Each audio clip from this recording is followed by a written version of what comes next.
and found fault with never giving satisfactions, nor having no time to clean myself potter's vessel. Aren't I, miss? Oh, yes. My situations is lowly, and my capacities is limited, and my duties is to humble myself afore the base degenerating daughters of their blessed mothers, as is fit to keep companies with holy saints, but is born to persecutions from wicked relations, and to demean myself before them as in no better than infidels, an't it, miss? Oh, yes.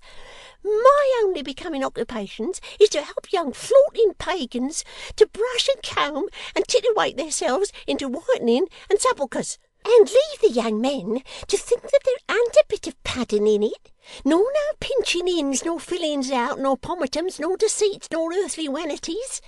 An't it, miss? Yes, to be sure it is. Oh, yes. Having delivered these ironical passages with a most wonderful volubility, and with a shrillness perfectly deafening, especially when she jerked out the interjections, Miss Miggs, from mere habit, and not because weeping was at all appropriate to the occasion, which was one of triumph, concluded by bursting into a flood of tears, and calling in an impassioned manner on the name of Simmons. What Emma Haredale and Dolly would have done, or how long Miss Miggs, now that she had hoisted her true colours, would have gone on waving them before their astonished senses, it is impossible to tell.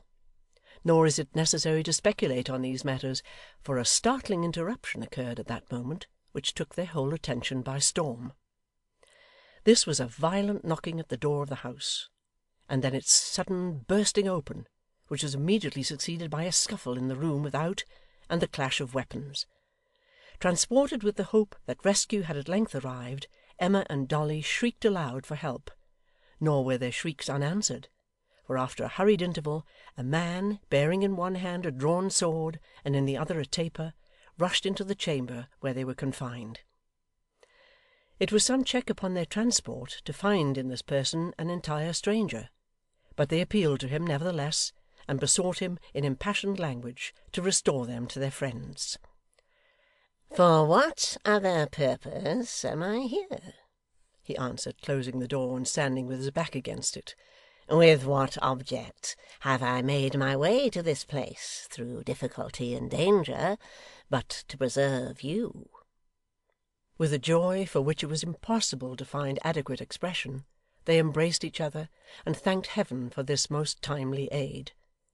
Their deliverer stepped forward for a moment to put the light upon the table, and immediately returning to his former position against the door, bared his head and looked on smilingly.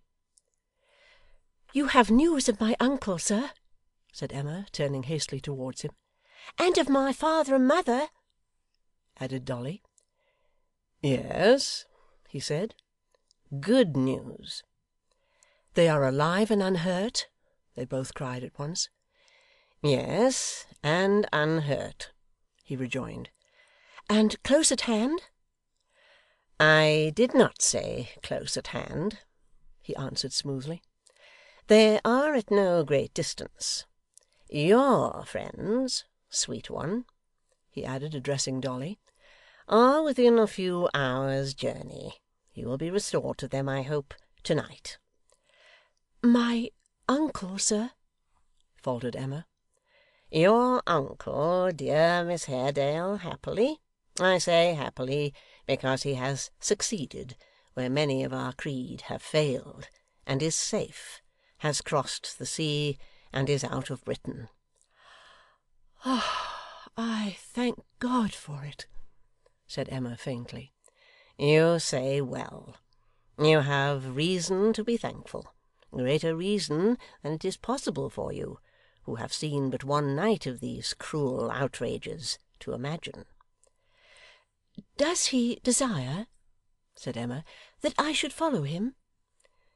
'Do you ask if he desires it?' cried the stranger in surprise. 'If he desires it! But you do not know the danger of remaining in England, the difficulty of escape, or the price hundreds would pay to secure the means, when you make that inquiry. Pardon me, I had forgotten that you could not, being prisoner here.'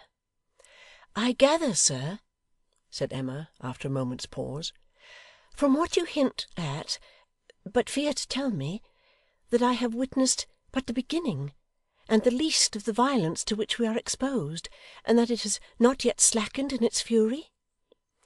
He shrugged his shoulders, shook his head, lifted up his hands, and with the same smooth smile, which was not a pleasant one to see, cast his eyes upon the ground, and remained silent. 'You may venture, sir, to speak plain,' said Emma, 'and to tell me the worst. We have undergone some preparation for it.' But here Dolly interposed, and entreated her not to hear the worst, but the best, and besought the gentleman to tell them the best, and to keep the remainder of his news until they were safe among their friends again. 'It is told in 3 words,' he said, glancing at the locksmith's daughter with a look of some displeasure. 'The people have risen to a man against us. The streets are filled with soldiers, who support them and do their bidding. We have no protection but from above, and no safety but in flight, and that is a poor resource. We are watched on every hand, and detained here, both by force and fraud. Miss Haredale, I cannot bear, believe me that I cannot bear, by speaking of myself, or what I have done or am prepared to do, to seem to vaunt my services before you.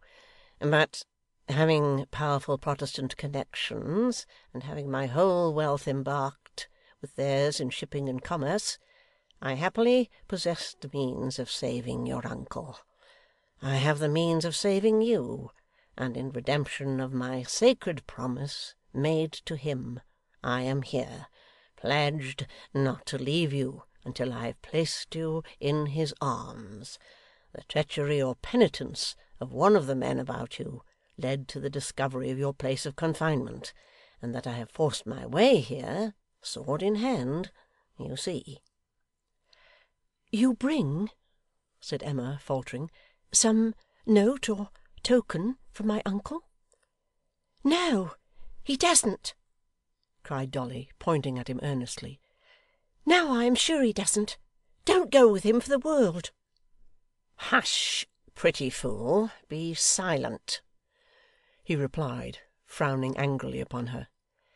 'No, Miss Haredale, I have no letter, nor any token of any kind, for while I sympathise with you, and such as you, on whom misfortune so heavy and so undeserved has fallen, I value my life.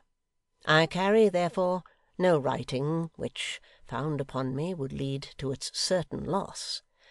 I never thought of bringing any other token, nor did Mr Haredale think of entrusting me with one, possibly because he had a good experience of my faith and honesty, and owed his life to me.' There was a reproof conveyed in these words, which, to a nature like Emma Haredale's, was well addressed. But Dolly, who was differently constituted, was by no means touched by it, and still conjured her, in all the terms of affection and attachment she could think of, not to be lured away. 'Time presses,' said their visitor, who, although he sought to express the deepest interest, had something cold and even in his speech that grated on the ear, 'and danger surrounds us. If I have exposed myself to it in vain, let it be so. But if you and he should ever meet again, do me justice. If you decide to remain, as I think you do, remember, Miss Haredale, that I left you with a solemn caution, and acquitting myself of all the consequences to which you expose yourself.' 'Stay, sir,' cried Emma. 'One moment, I beg you. Cannot we,' and she drew Dolly closer to her, 'cannot we go together?' 'The task of conveying one female in safety through such scenes as we must encounter, to say nothing of attracting the attention of those who crowd the streets,' he answered, 'is enough. I have said that she will be restored to her friends to night. If you accept the service I tender Miss Haredale, she shall be instantly placed in safe conduct, and that promise redeemed.